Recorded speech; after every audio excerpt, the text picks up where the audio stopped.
তো দেখুন বন্ধুরা, আমরা হুগলি ইমামবাড়া দেখে বেরোতে যাচ্ছিলাম, তখনই হঠাৎ করে গেটের সামনে একজন সিকিউরিটি দাদা বলল, আপনারা আরেকটি আকর্ষণীয় জিনিস মিস করে যাচ্ছেন।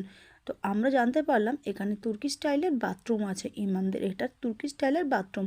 তো আমরা ভাবলাম যখন এসেই পড়েছি তখন এটাও দেখে যাই। যথারীতি আমরা ভেতরে ঢুকলাম, ভেতরে ঢুকে দেখলাম প্রচুর শীতল শান্ত একটি পরিবেশ। তো আমরা গিয়ে দেখলাম তুর্কি স্টাইলের তৈরি বাথরুম, যেটা পুরোটাই দীর্ঘ এত বছরের তৈরি, পুরোটাই মার্বেলের একটি বাথরুম। এত ঠান্ডা, এত শীতল একটা জায়গা, আর খুব শান্ত পরিবেশ।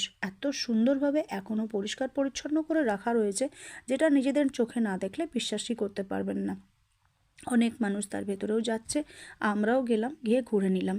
তো সব মিলিয়ে পুরো ভিডিওটা আপনাদের আশা করি ভালো লাগলো। তো কেমন লাগলো অবশ্যই কমেন্ট করে জানাবেন, আর পারলে নিজেরাও সপরিবারে এসে একবার ঘুরে যান, খুবই ভালো লাগবে। তো চলুন বন্ধুরা, এখন আপাতত এটুকুন, আসছি আমরা পরের কোনো ব্লগে।